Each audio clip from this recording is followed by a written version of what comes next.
Lavoreranno in convenzione fino al 20 di ogni mese, dopo gli utenti pagheranno integralmente le prestazioni sanitarie.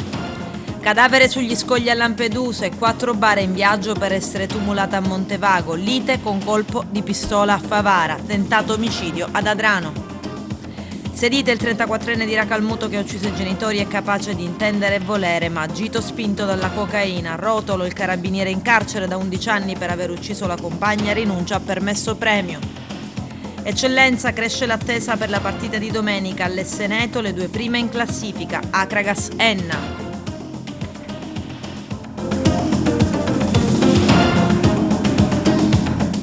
Bentrovati gentili telespettatori al nostro appuntamento con l'informazione. Fumata nera a seguito dell'incontro tra l'assessore regionale alla sanità Giovanna Volo e i delegati delle 16 sigle sindacali che rappresentano il 90% dei laboratori d'analisi privati e gli specialisti convenzionati in Sicilia, sul piede di guerra perché la regione ha prospettato la riduzione del budget per i rimborsi. I sindacati hanno opposto che a causa della riduzione i laboratori sarebbero riusciti a coprire le spese solo fino al 20 di ogni mese, pertanto i laboratori lavoreranno in convenzione fino al 20 di ogni mese e dal 20 in poi fino a fine mese gli utenti pagheranno integralmente le prestazioni sanitarie tra esami clinici e visite specialistiche. È stata organizzata una serrata e una mobilitazione regionale il prossimo 31 marzo. Arturo Cantella. Il primo faccia a faccia tra l'assessore alla sanità e le organizzazioni di categoria dei laboratori di analisi e degli specialisti convenzionati si è chiuso senza un accordo e l'effetto pratico è che a macchia di leopardo continuerà la protesta che sta portando i privati a far pagare esami e visite per intero rifiutando le ricette. La partita quindi tra la regione e i sindacati però non è chiusa e vedrà il round deciso la prossima settimana. Nell'attesa però regna il caos in un settore importante come quello degli esami di laboratorio e delle visite specialistiche, perché il vasto fronte sindacale si è spaccato. 11 sigle sono per inasprire la protesta e hanno invece accelerato. Sentiamo le ultime novità in merito fatte da Lillo Montaperto, segretario regionale dell'AMSCA FKT, anticipate alla nostra trasmissione Target.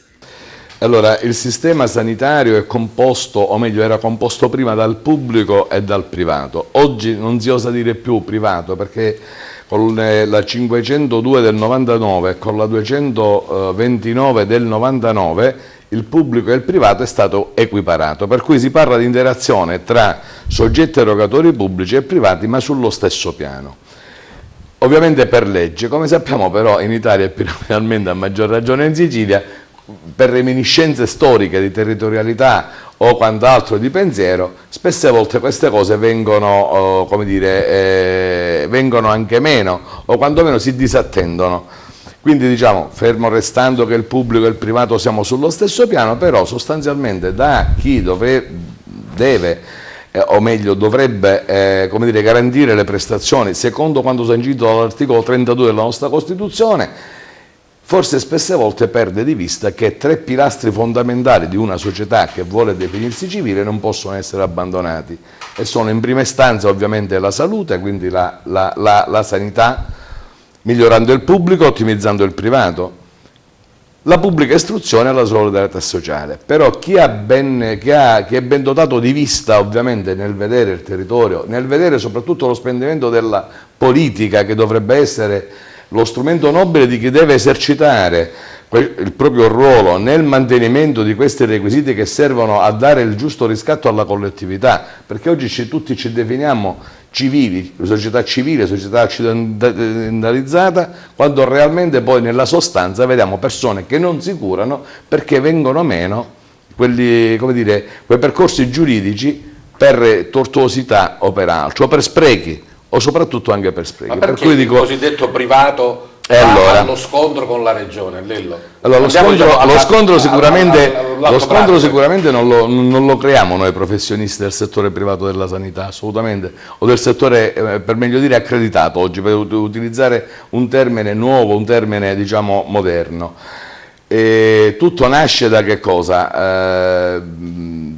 Il pubblico ovviamente, per come dicevi bene virtù non è stato e non è in grado di poter erogare le prestazioni in termini sia capillari sul territorio e sia anche come risorse come dire, professionali. Noi ne abbiamo esempio, tu vai a fare una colonoscopia, ti prenotano per il 2025. Ma assolutamente sì, dico quando realmente ci si potrebbe veramente interagire, ma si ci sta provando, si ci è provato prima, però purtroppo per come dire, le elefantiache dinamiche della burocrazia, che spesse volte non si assume la responsabilità nel disporre i giusti percorsi o per chissà per quali occulti motivi si fa sempre ostruzionismo, quindi a questo punto si creano le liste d'attesa e come dire, chi paga il conto è il soggetto che sta chiedendo una prestazione sanitaria. Quando l'assessore o chi per l'assessore o i funzionari dicono bene, visto che voi siete scondendo, noi potenzieremo il pubblico, devono mettere in conto tante cose, perché ovviamente il pubblico, il costo di una prestazione, almeno per farla buona e breve, è il doppio. Per cui nella sostanza tra pubblico e privato il costo di una prestazione erogata ad un paziente a parità di prestazione è sostanzialmente più del doppio. Per cui, quindi dico, se si vuole, a parte il fatto che non c'è la capillarità e il territorio che è coperto, al privato c'è anche un risparmio economico. Ma questo sì, e questo lo stabilisce e viene sancito. Noi abbiamo un tariffario che risale al 2002. Lite è culminata con un colpo di pistola esploso ed una ferita alla mano. Ieri a Favara, in via Palermo, vicino piazza Garibaldi, due giovani del posto avrebbero litigato per futili motivi. Uno dei due ha tirato fuori una pistola detenuta illegalmente e avrebbe sparato al rivale. Per fortuna non ha ferito gravemente l'altro giovane, che è stato trasportato nel vicino ospedale San Giovanni di Dio di Agrigento. Il ferito è Giovanni Scarabeo, 29 anni, l'altro Nicolò Presti, 44 anni, presunto sparatore, anch'esso fermato. La sparatoria sarebbe avvenuta per l'uccisione di un gatto davanti all'abitazione dei contendenti. Entrambi negano di aver sparato e accusano il rivale di averlo fatto. Sulla scena del delitto anche una terza persona che avrebbe fatto sparire l'arma. È stata interrogata e rilasciata. Sul fatto indagano i carabinieri, che non hanno ancora trovato l'arma. Tentato omicidio ad Adrano, a colpi di mazze, pugni e calci, arrestati i 4 presunti autori. La scena è stata ripresa da un impianto di videosorveglianza che si trova nelle vicinanze del luogo dell'azione criminale. Vediamo. I carabinieri della stazione di Adrano, in provincia di Catania, con il supporto del nucleo operativo della compagnia di Paternò, hanno assicurato alla giustizia 4 presunti autori del tentato omicidio di un ragazzo di 20 anni del posto, con precedenti di polizia, aggredito con inaudita violenza, con ripetute bastonate, calci e pugni. In particolare i militari dell'Arma dei Carabinieri, intervenendo tempestivamente sul posto, sono riusciti dapprima ad arrestare nella fragranza dell'efferato delitto una coppia di adraniti, un pregiudicato di 42 anni e il figlio di 21 anni, seguendo poi, all'esito di un'articolata attività di indagine, il fermo di indiziato di delitto della polizia giudiziaria nei confronti di altri 2 soggetti, sempre residenti ad Adrano, un 32enne pregiudicato e un ragazzo incensurato di 22 anni. In merito alla ricostruzione dei fatti, gli operanti nella serata del 16 marzo, a seguito di una segnalazione di persona ferita del 112, si sono velocemente recati nella centrale via Donizetti di Adrano, rinvenendo riverso in strada un ragazzo in stato di semicoscienza con gravi ferite sul corpo, visibilmente impaurito, che ha riferito in maniera scarsamente verosimile di essere caduto accidentalmente. Prestati i necessari soccorsi alla vittima, che è stata trasportata all'ospedale di Biancavilla, ha riportato 30 giorni di prognosi per trauma cranico e una frattura a un arto inferiore. I militari hanno avviato le indagini che, attraverso acquisizioni informative all'ottima conoscenza dei soggetti di interesse, hanno consentito così di ricostruire le varie fasi dell'aggressione e identificare i presunti responsabili, in particolare della visione delle immagini che si trova nelle vicinanze del luogo dell'azione criminale. Si è potuto chiaramente osservare come i 4 uomini, raggiunti di corsa il ventenne mentre stava uscendo dalla propria auto, in branco lo hanno iniziato a pestare con forte brutalità, senza risparmargli, anche quando era ormai indifeso, colpi alla testa e alle parti vitali, lasciandolo in strada senza sensi. Immigrazione, il cadavere di una donna riaffiora sugli scogli a Lampedusa, mentre 170 migranti lasciano l'isola a bordo del traghetto di linea che in serata arriverà a Porto Empedocle. A bordo anche le 4 salme. I corpi sono di naufragio avvenuti tra fine febbraio e marzo e saranno seppelliti al cimitero di Montevago. Arturo Cantella. Sono 170 i migranti che oggi hanno lasciato Lampedusa a bordo del traghetto di linea che in serata giungerà a Porto Empedocle. Sulla nave ci sono anche le 4 salme, i corpi sono dei naufraghi avvenuti tra fine febbraio e marzo che saranno seppelliti nel cimitero di Montevago. Questa sera intorno alle 21 è previsto anche l'arrivo a Montevago delle salme che invece giungeranno nel tardo pomeriggio al molo empedoclino, dove si svolgerà una piccola cerimonia religiosa. Sarà presente anche il sindaco di Montevago, onorevole Margherita La Rocca Rumolo, che insieme al prefetto e ai sindaci dei comuni che hanno dato la disponibilità ad accogliere le salme nei propri cimiteri comunali. La prefettura di Agrigento, d'intesa con il Viminale, lavora incessantemente ai trasferimenti per alleggerire la pressione dell'hotspot di Contrada Imbracola, dove si trovano oltre 1500 ospiti a fronte di una capienza di poco meno di 400. Nei giorni scorsi le cattive condizioni del mare avevano impedito l'attracco alle navi, bloccando di fatto lo spostamento dei migranti. Nella serata altre 400 sono arrivati sul traghetto di linea, dovrebbero lasciare alle spalle il centro di Contrada Imbracola. Intanto sulla più grande delle Pelagie la scorsa notte non si sono registrati sbarchi.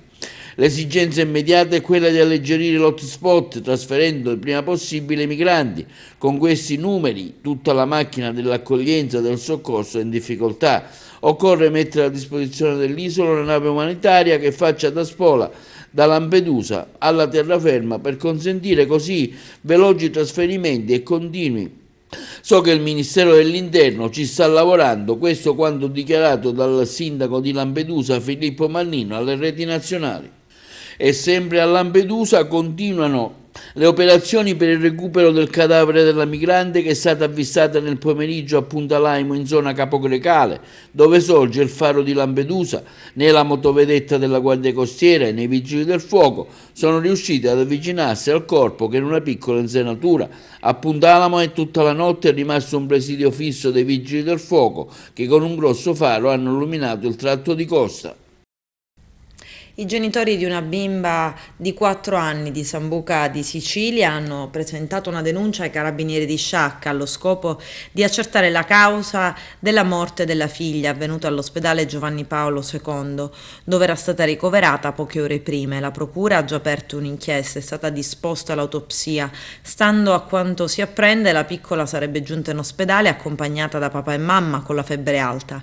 In area di emergenza è stato deciso il suo ricovero nel reparto di pediatria. Il quadro clinico è peggiorato fino al sopraggiungere del decesso. I familiari ipotizzano responsabilità dei sanitari.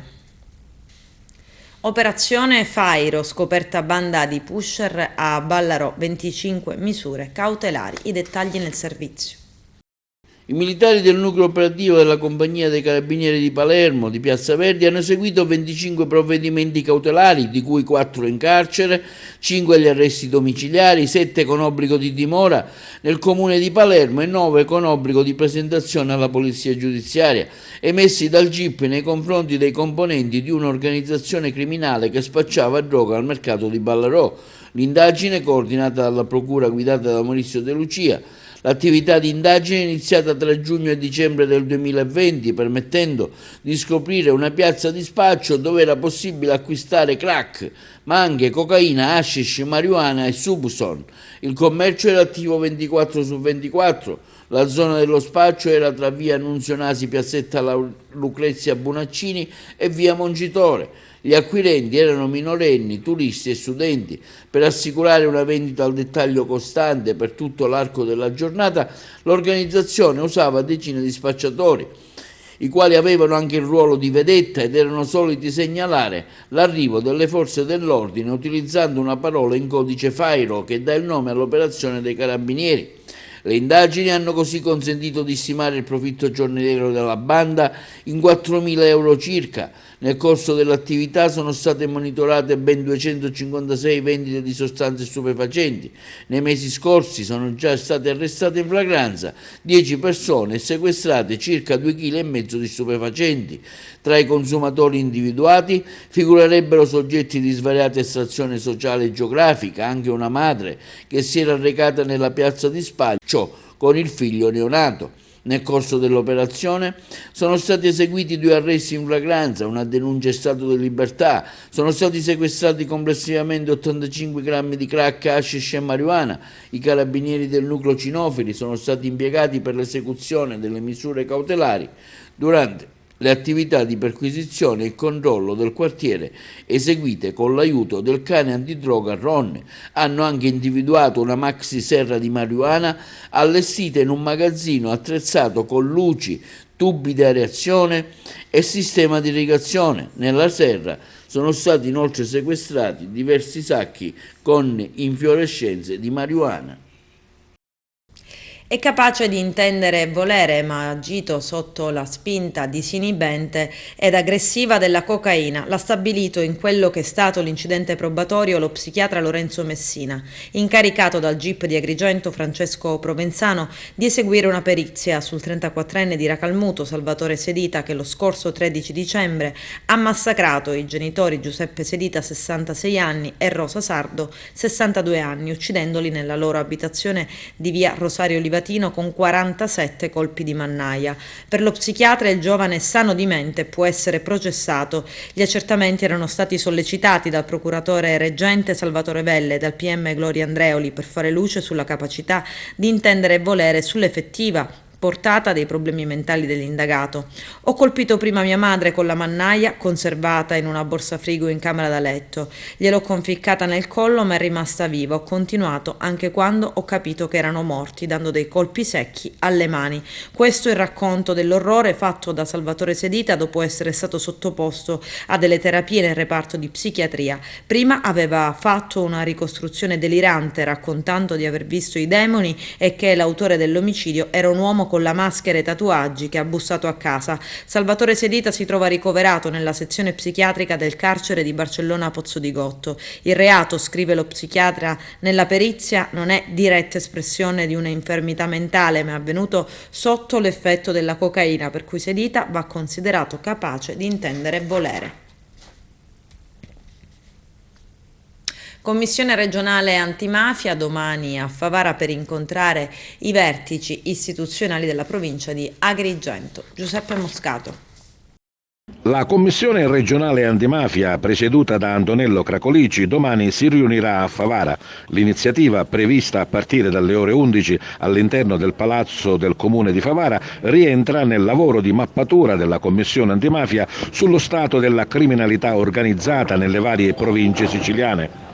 Alle ore 11 ci sarà l'incontro con il prefetto di Agrigento, Maria Rita Cocciufa, con il questore Emanuele Ricifari, con il comandante provinciale dei Carabinieri, Vittorio Stinco, con quello della Guardia di Finanza, Rocco Lopane, con Alessandro Mucci, capo della DIA di Palermo, e con quello della sezione DIA di Agrigento, Roberto Cilona. Alle ore 13 la Commissione incontrerà il sostituto procuratore presso la direzione distrettuale antimafia di Palermo, Paolo Guido, il procuratore capo della Repubblica di Agrigento, Salvatore Vella, e quella di Sciacca, Roberta Buzzolani. Alle 12.30 è prevista una pausa dei lavori durante la quale il presidente Antonello Cracolici e i componenti della Commissione potranno incontrare la stampa. Nel pomeriggio saranno ascoltati i sindaci della provincia agrigentina, saranno ascoltati dalla Commissione su questioni relative alla presenza della criminalità mafiosa nel loro territorio. A tal proposito abbiamo sentito telefonicamente il sindaco di Favara, Antonio Palumbo, proprio sulla presenza a Favara della Commissione antimafia e su quello che lui chiederà per la sua città. La scelta penso sia legata a un riconoscimento degli sforzi fatti dalla nostra amministrazione in questo anno e mezzo di insediamento nel dare segnali chiari di legalità, di trasparenza, di lotta alla mafia ma alla criminalità in generale. Quindi penso che questo sia comunque un riconoscimento della nostra terra, anche perché fatti di cronaca hanno colpito la nostra città, alcuni non legati alla mafia ma altri probabilmente sì, e quindi un segnale di vicinanza alle istituzioni chiesto più volte e con forza nei mesi passati. Cosa chiederò? Chiederò di continuare ad avere massima attenzione al nostro territorio con quello che abbiamo detto e denunciato nei mesi scorsi, facilità di reperire armi sul territorio, facilità di delinquere, pochi controlli legati anche alle poche disponibilità delle forze dell'ordine ma anche della polizia municipale. Chiederemo un'attenzione particolare al nostro territorio, alla nostra città, e che finalmente si possa, oltre a dare buoni esempi, cercare di far vivere i nostri concittadini nel massimo della legalità, trasparenza e soprattutto allontanando il più possibile dalla nostra società questo cancro che è la mafia. Il carabiniere Salvatore Rotolo, condannato a 18 anni di carcere per l'omicidio della compagna Antonella Alfano, uccisa il 5 febbraio del 2011, ha rinunciato ad un permesso premio e ciò, spiega il suo difensore, l'avvocato Carmelita Danile, per tutelare la serenità della propria figlia in una fase delicata della sua crescita. Si tratta di una figlia biologica che però oggi non è più legalmente sua, dato che il Tribunale dei minori gli ha tolto la potestà genitoriale. La giovane ha già cambiato cognome per portare quello della madre. Finora Rotolo ha scontato 11 anni di carcere. L'ex carabiniere, durante la detenzione ed il percorso riabilitativo, ha conseguito la laurea in ingegneria. Nella delegazione siciliana che ha presentato la candidatura di Agrigento 2025, capitale della cultura, anche Ettore Castorina, che ascoltiamo al microfono del nostro direttore Arturo Cantella. Ettore Castorina al rientro dell'audizione in Roma Agrigento Capitale 2025. Ecco una sensazione dal vivo di ciò che è stata quella giornata, alla luce anche degli altri interventi delle altre capitali che stanno partecipando appunto alla selezione. Intanto l'orgoglio di aver fatto parte del comitato che ha predisposto il dossier per la presentazione di Agrigento Capitale della Cultura 2025. La sensazione che riporto da Roma è solo positiva, perché l'esposizione degli argomenti, la presentazione del dossier, i dati che suffragavano la validità della gestione economica del progetto sono stati ben recepiti e la Commissione ci ha portato anche i propri complimenti per l'attività e l'opera svolta. È però una competizione dura perché ci sono altre città molto agguerrite e tra queste Assisi sicuramente rappresenta l'esempio più probante. Noi siamo orgogliosi di aver avuto accanto a noi il Presidente dell'Assemblea regionale, è stato un segnale forte di presenza e di vicinanza alla nostra partecipazione al concorso per il Capitale della Cultura. Ripeto, abbiamo fatto un'ottima figura, siamo stati complimentati per il lavoro svolto, ma questo non significa praticamente che ancora tutto è da decidere e sicuramente viviamo una competizione, questa con Assisi è sicuramente quella più forte, speriamo bene. A volo d'uccello una tua impressione su quello che ha detto Sgarbi, su Assisi, Orvieto, che però poi è stata smentita così en passant? Ma sull'esternazione dell'onorevole Sgarbi ormai da anni siamo tutti abituati, a me dispiace per il lavoro dei colleghi di Orvieto, i quali sicuramente hanno speso anima e corpo per portare avanti una progettualità che è stata probabilmente diminuita da queste affermazioni dell'onorevole Sgarbi, che poi ha ripreso. Quindi solidarietà ai colleghi di Orvieto, perché so cosa significa lavorare per 2 anni con impegno, con sacrificio, con passione per portare avanti la propria città. Il villaggio Peruzzo, frazione di Agrigento, quest'anno non è stato autorizzato a fare la Via Crucis. Il comitato di quartiere lancia un appello al vescovo. Arturo Cantella. Un sit-in di protesta si terrà giovedì prossimo, giorno 30, al villaggio Peruzzo per manifestare in merito al fatto che per la prima volta dopo tantissimi anni al villaggio Peruzzo non si svolgerà la Via Crucis. Sì, la processione che abbiamo del Venerdì Santo non verrà diciamo, svolta, in quanto c'è una decisione della Forania che nel 2015, una vecchia decisione, ha vietato a tutti i quartieri, escluso Giardino Gallotti, di fare la processione diciamo, dentro la frazione. A noi provoca tanto danno perché non solo che si usano due pesi e due misure, perché Giardino Gallotti sì e Villaggio Peruzzo no, quindi vorrei capire se si fanno le processioni a chilometraggio.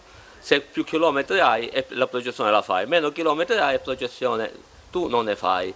Quindi provoca un danno a noi perché ci sono i vecchietti ad Agrigento non ci possono andare, ci sono diciamo, quelli che sono allettati, quelli che non tutti hanno la macchina, diciamo, i vecchietti che sono stanchi di camminare e non possono sopportare tutto, diciamo, la processione di Agrigento che dura tantissime ore.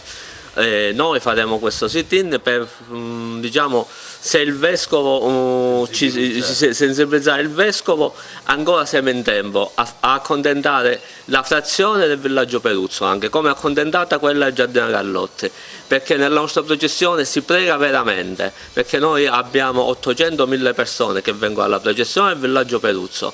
Quindi è più importante andare a riempire la processione di Agrigento o fare pregare le persone? Però avete avuto l'autorizzazione della questura, questo l'avete avuto? Sì, ho chiesto l'autorizzazione per fare la manifestazione della questura, per andare a fare la manifestazione. Sono andato stamattina e ringrazio la questura che mi ha dato questa possibilità di fare questa manifestazione, che sarà una manifestazione pacifica, per dimostrare per diciamo, richiedere i nostri diritti, che sono quelli di continuare a fare una processione che si fa da 60 anni, dal 1959. Quindi neanche il Cristo in croce verrà messo? No, no, no, assolutamente, è stato praticamente vietato tutto. Io sono andato dal vicario, il vicario gli ho fatto l'ultima preghiera di mettere solo il Signore in croce, diciamo, farci accontentare, farci vivere questo momento. Prima c'è stata un'apertura e poi proprio si è rotto, diciamo, tutte le possibilità di farlo. Quindi lanciamo un appello affinché magari ecco, ci sia una maggiore apertura, no? Certo, lancio l'appello, chissà vogliono rivedere questa posizione, perché tra l'altro è una posizione, la Forania fanno parte tutti i sacerdoti di tutte le parrocchie, quindi conoscono poco la realtà del villaggio Peruzzo, quindi mi appello al Vescovo. Il Consiglio dell'Ordine degli Ingegneri di Agrigento, presieduto da Achille Furioso, ritiene opportuno promuovere e rilanciare la tutela dell'ambiente e il valore del paesaggio nell'ambito degli interventi previsti dal PNRR. Venerdì prossimo, 31 marzo, alle ore 15, verrà firmato un protocollo d'intesa volto a proseguire proprio questo obiettivo. Vediamo. Firmeremo un importante protocollo d'intesa proprio per ribadire l'impegno e la disponibilità degli ingegneri in provincia di Agrigento a farsi parte attiva e farsi da cerniera anche assieme agli altri ordini professionali, all'università, agli stakeholders impegnati su questi temi per parlare di transizione ecologica e di rispetto dell'ambiente e dell'ecosistema. Principio tra l'altro sancito proprio con la legge 1 del 22 costituzionale, che ha finalmente diciamo, riportato la nostra Costituzione al pari di altre Costituzioni europee, riportando negli articoli 9 e 41 della stessa il rispetto oltre che la definizione di ambiente. Ed ecco che ingegneri, così come hanno fatto in passato quando hanno stimolato le amministrazioni a parlare di BIM subito, perché altrimenti si perde il treno dei finanziamenti delle opere pubbliche, oggi chiama in adunata tutti gli enti territoriali. Abbiamo invitato tutti i sindaci delle amministrazioni, firmiamo un protocollo d'intesa con SIEP, che è Società Italiana per l'Ecologia del Paesaggio, assieme al professore Paolo Schioppa, che è il presidente nazionale. Sarà presente l'AIPIN, Associazione Italiana per l'Ingegneria naturalistica, che fanno parte della International Association for Landscape Ecology, quindi associazioni che fanno del rispetto dell'ambiente il loro, la loro mission assoluta. E allora gli ingegneri hanno chiamato insieme la rete delle professioni tecniche della provincia di Agrigento, quindi i geologi, gli agronomi, i geometri, i periti agrari, gli architetti, oltre che il mondo universitario, per promuovere questa maggiore sensibilità rispetto ai temi che ci vengono imposti dal PNRR. Oggi non si può finanziare un progetto con il PNRR se non si parla di sostenibilità dell'ambiente, quindi ci vuole una relazione. Faccio un esempio in cui il progettista dentro deve dichiarare che c'è il rispetto del principio DNSH, questo acronimo che sta per Don't Significant Harm, garantisce la pubblica amministrazione ai cittadini che il progettista ha verificato che non ci siano impatti negativi, non si è danneggiato l'ambiente, e in questo ci sono tantissimi elementi, componenti dell'ambiente che vengono, diciamo, tutelati, quindi a cominciare dall'aria, dall'acqua, dal cantiere, quando si fanno, diciamo, le lavorazioni, si prevedono eventuali compensazioni. Tutto questo viene fatto in un evento che è, come dire, molto eterogeneo. Firmiamo un protocollo d'intesa con capofila il comune di Favara, che ospiterà ulteriori momenti di crescita rispetto a questo tema, in cui si parleranno di questi documenti che sono necessari e di come le amministrazioni devono prepararsi a questo. Lo faremo con la presenza appunto del professore Emilio Padoa-Schioppa, del dottore Preti, che è presidente dell'AIPIN, con l'avallo del Consiglio Nazionale degli Ingegneri. Sarà presente il segretario nazionale Giuseppe Margiotta, con la consulta regionale siciliana degli ingegneri, con l'università, con Gianfranco Tuzzolino, e poi alla presenza di tantissimi relatori, esperti, saranno più di 20 e sicuramente non posso citarli tutti, solo per dare il senso. Saranno presenti tanti dirigenti della regione che sono occupati di paesaggistica, sarà presente il professore Trombino alla tavola rotonda, che è il presidente della commissione tecnica specialistica che rilascia le autorizzazioni ambientali. Tutti questi interlocutori si riuniranno in una tavola rotonda che consentirà di affrontare questi temi con la dovuta, diciamo, competenza. L'evento di venerdì vede l'organizzazione e la regia del consigliere segretario dell'ordine nostro, Jennifer Danna, che modererà anche la sezione dei relatori. Adesso c'è la pubblicità, a tra poco vi aspetto. Al Teatro Pirandello lo spettacolo Prigioniero di me stesso, l'iniziativa promossa dal Lions Club Agrigento Host, è in programma il 2 aprile alle ore 17:30 in occasione della giornata mondiale della consapevolezza sull'autismo. Vediamo. Parliamo di questa iniziativa per il giorno 2 aprile, una data importante con una rappresentazione teatrale. Ecco, perché di questa iniziativa? L'iniziativa nasce dal desiderio di fermarci, fare il punto della situazione e capire dove siamo arrivati, cosa c'è da fare e la strada, che è ancora un percorso lungo da compiere. Io sono una docente del liceo Politi che ha supportato questa iniziativa, così come tante altre, perché è una scuola altamente inclusiva, ma sono soprattutto una mamma, la mamma di Ruben, che tra un mese compie 21 anni. E spesso mi fermo a riflettere. Ruben si è diplomato e noi ci ritroviamo in realtà con mio figlio che passa le sue mattinate a casa, e mi chiedo perché. Perché si parla di riabilitazione precoce, perché si investe lo 0,2, che adesso dovrebbe essere lo 0,3 per l'autismo, nei centri per il trattamento precoce, ma si è pensato a cosa accade dopo i 18 anni? Sembra che sia una diagnosi che viene meno, invece in realtà le cose si complicano perché i genitori invecchiano, i figli crescono e le problematiche aumentano.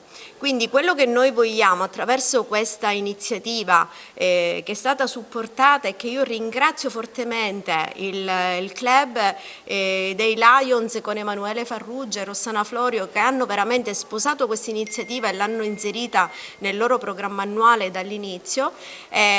Iniziativa che poi è stata sposata da altre associazioni, da altri club service. Ecco, noi vogliamo che in questo giorno si accenda veramente questa luce di speranza, che si riesca a lanciare questo messaggio. Cosa vogliamo alle famiglie? Una rete integrata di servizi, un dialogo aperto con il territorio, con l'ASP, con il Comune, al fine di avere qualcosa in più per i nostri figli. È stato uno dei nostri obiettivi quest'anno occuparci delle problematiche relative all'autismo in particolare, visto che il 2 di aprile è la giornata mondiale dell'autismo e della consapevolezza. Quindi abbiamo studiato questa giornata, abbiamo voluto che ci fosse un evento importante, questo sarà il 2 aprile al Teatro Pirandello alle ore 17:30, dove lì parleremo di consapevolezza, di autismo, di inclusione, una parola straordinaria per cui il Lions Agrigento Aosta è impegnato in questo cammino di solidarietà verso chi ha realmente bisogno. Abbiamo voluto accogliere subito la richiesta che ci è pervenuta da Lions di sostenere questa iniziativa, perché non possiamo fare mancare il nostro impegno di donne delle professioni proprio su una tematica quale è la salute, su un tema quale i disturbi dello spettro autistico, che investe famiglie e giovani che con la consapevolezza, e crediamo tra l'altro che il teatro, questa formula che hanno sperimentato gli amici che mi hanno preceduta, sia un'ottima possibilità per dialogare con il pubblico e accrescere questa consapevolezza. Il Sor Optimist c'è anche in questo caso. Io partecipo in qualità di socia del Lions Agrigento Host. Col Presidente abbiamo pensato già all'inizio dell'anno sociale di promuovere questo spettacolo proprio per comunicare in maniera diversa quello che è un tema di grandissima rilevanza sociale. L'autismo rappresenta una delle forme più gravi di fragilità del comparto sociale e sappiamo che bisogna ancora fare molto perché si possa considerare raggiunta una forma di inclusione sociale e se si possano anche raggiungere forme sempre più condivise di sostegno rispetto soprattutto alle famiglie, spesso lasciate sole, quindi ad affrontare nel loro universo anche di solitudine e di incomprensione quella che è la condizione legata all'autismo. La rappresentazione teatrale che si terrà il 2 aprile alle 17:30 è un importante momento di condivisione, ma vuole essere soprattutto quindi un momento per poter offrire un punto di vista nuovo rispetto a questo tema e un punto di vista diverso rispetto a tutte le riflessioni che possono essere portate avanti sul tema dell'autismo. Lo spettacolo Prigioniero di me stesso, sia per me che per il regista, non vuole essere solo uno spettacolo, ma un luogo dell'animo, un veicolo attraverso il quale dare notizie, qualche notizia dall'intimo dei soggetti autistici, da un mondo fatto di solitudine che molto spesso è vicino e non lontano, anzi non è così fuori dalla nostra immaginazione come appare. Certo, questo fa parte della nostra missione, dei nostri obiettivi culturali, non ce lo siamo fatti dire due volte, perché il 2 aprile si celebra una giornata importante che è quella sulla consapevolezza dell'autismo, cioè significa che siamo noi sotto i riflettori, siamo noi che dobbiamo acquisire e incrementare la nostra consapevolezza intorno a questo disturbo, a questa sindrome, ed è notorio che uno dei privilegiati canali di comunicazione, di interazione sociale da parte dei soggetti affetti dal disturbo dello spettro autistico è l'arte nelle sue varie sfaccettature, che musica, danza, pittura, scultura, teatro. Ed ecco perché la Fondazione Teatro Pirandello, con enorme piacere, patrocina questa lodevole iniziativa, mettendo a disposizione la propria struttura nella speranza che questo, anzi la quasi certezza che questo possa contribuire ad incrementare la consapevolezza su questo fenomeno. Gli studenti del Liceo Leonardo di Agrigento, a scuola di sostenibilità ambientale, con il tenente colonnello Vincenzo Castronovo, comandante del Centro Anticrimine e Natura, e con Alessio Lattuca, presidente del Movimento per la Sostenibilità. Vediamo. Il liceo Leonardo attenta alle tematiche naturali, oggi si parla di sostenibilità. Sì, abbiamo ritenuto opportuno nel nostro curriculum di educazione all'ambiente di organizzare un ulteriore incontro che parlasse di temi strettamente legati alla tutela dell'ambiente, ma soprattutto al concetto di sostenibilità. Per questo oggi ci pregiamo di ospitare illustri relatori a partire dal colonnello Castronovo dell'Arma dei Carabinieri che si occupa di tutela dei reati ambientali, ma anche esponenti autorevoli dell'ordine degli agronomi, nonché di movimenti che si occupano di sostenibilità sociale, proprio per dare ai nostri ragazzi tante voci che costituiscano tanti punti di vista, affinché l'educazione all'ambiente sia un'educazione che loro incardinino perfettamente nel loro percorso formativo, quali cittadini ovviamente consapevoli e soprattutto partecipativi alla vita sociale del nostro Paese. Oggi è stato un giorno importante, abbiamo accolto positivamente l'invito della dirigente Pilato per quanto riguarda la giornata sull'ecosostenibilità Agenda 2030 e noi come categoria professionale, come dottori agronomi e dottori forestali, abbiamo accolto con grande entusiasmo questo tema perché trattato già da tempo dal nostro ordine, continuiamo a farlo e questa volta lo facciamo sul tessuto sociale ricco e florido che sono quelli dei ragazzi.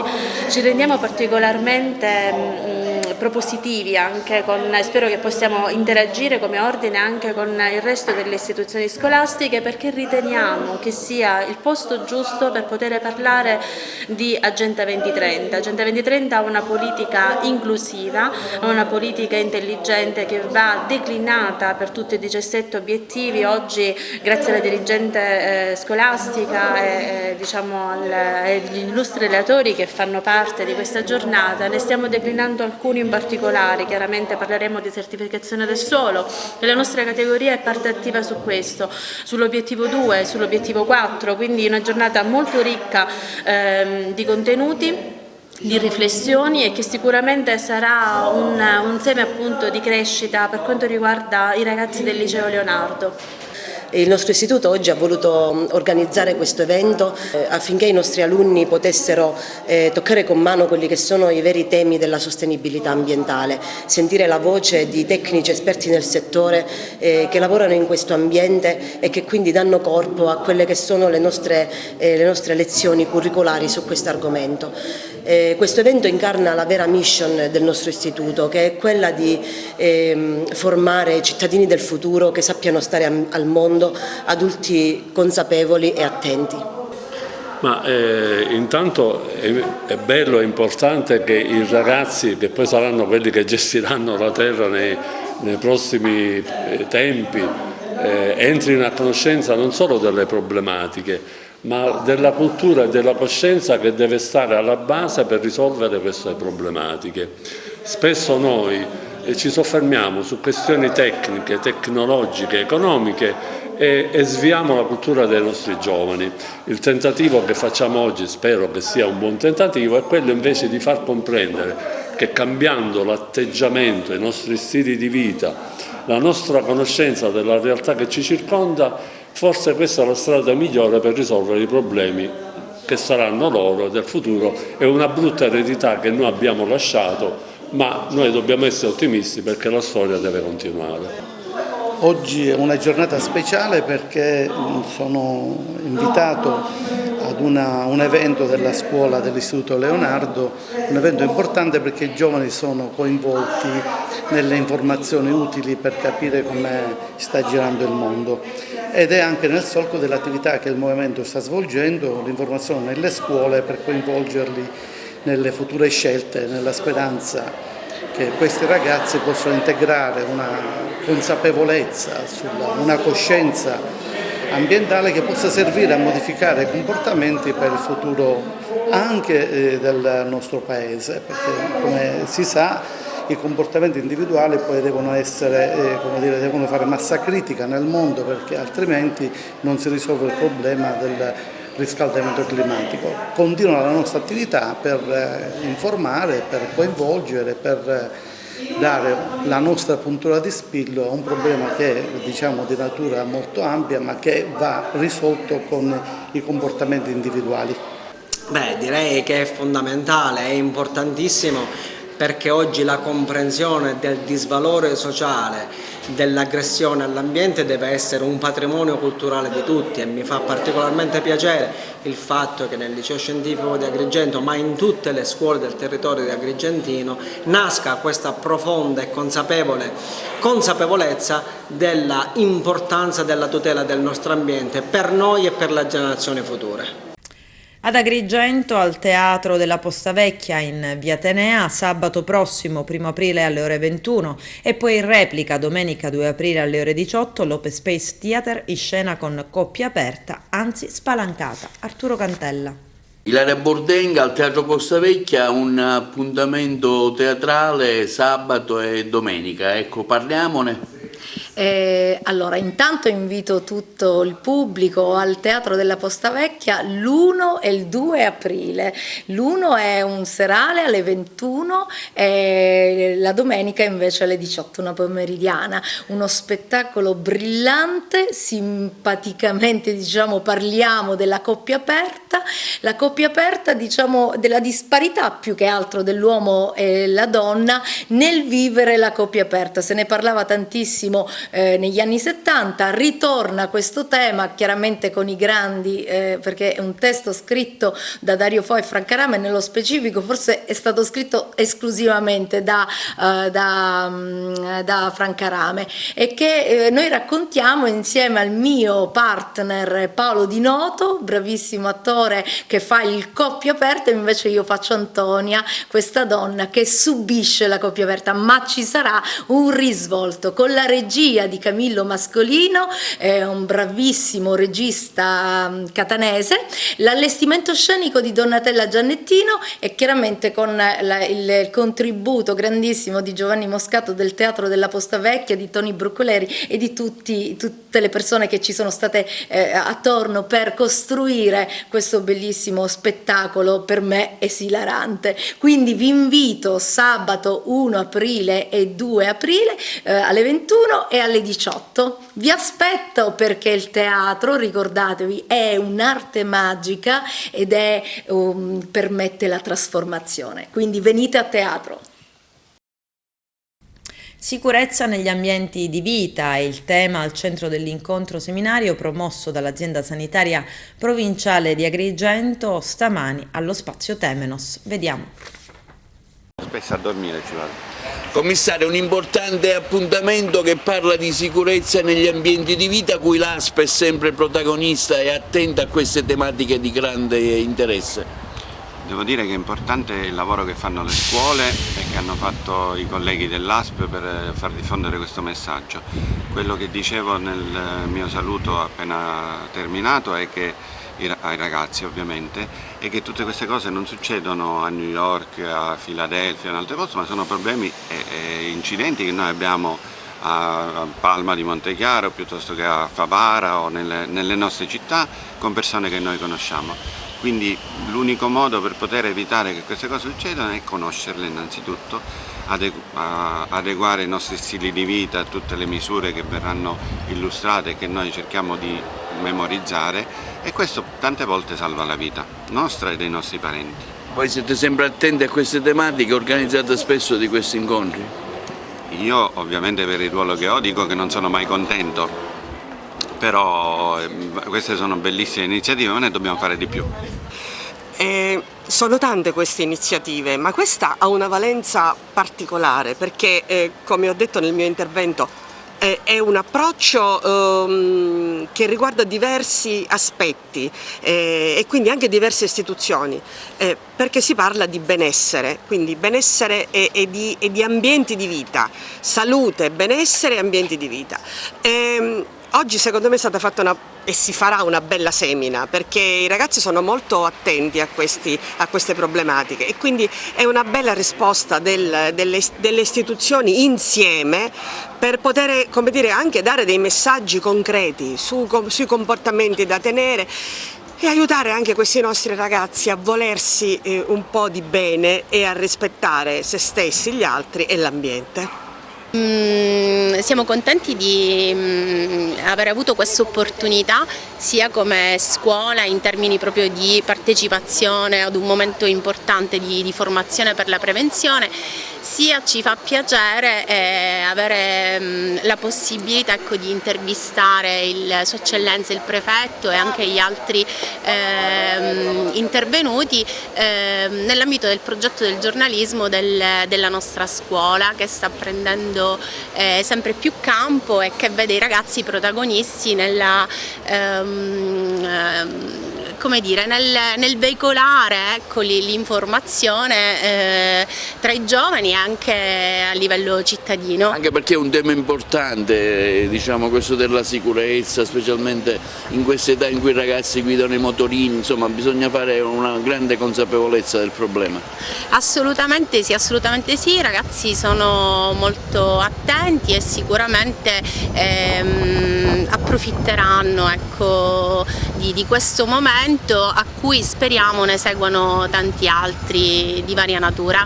Noi stiamo facendo praticamente una rappresentazione di quello che purtroppo potrebbe accadere, la classica deglutire qualche cosa che rimane ostruita in bocca e con la cosiddetta manovra di Helmich far vedere sia per i bambini che per le persone adulte cercare di farle espellere. Sono delle semplici manovre che sono pratiche e veramente possono salvare una vita umana. Calcio Eccellenza, domenica si affrontano le due squadre capolista. Vediamo. Cresce l'attesa per il big match Acragas-Enna che si terrà domenica 2 aprile alle ore 16 allo stadio Esseneto di Agrigento. Si tratta di una grande partita e si affronteranno le due capolista.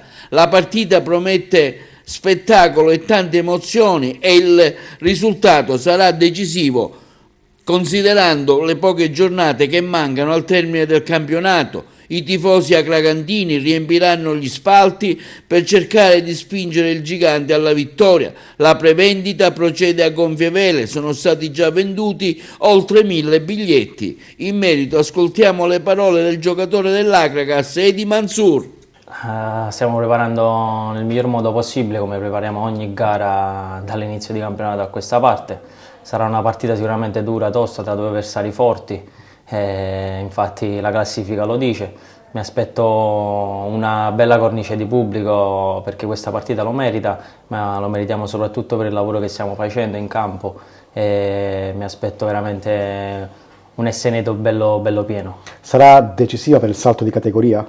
Sicuramente sì, sarà decisiva, però noi abbiamo fatto un lavoro dall'inizio alla fine che si vedranno i risultati sicuramente alla fine del campionato, non questa domenica. L'importanza del fattore campo? È importantissimo, sappiamo bene quanto questo stadio, questo campo ci porti forza, ci porta veramente tanta voglia di vincere, perché lo vogliamo noi ma soprattutto lo dobbiamo a questi tifosi.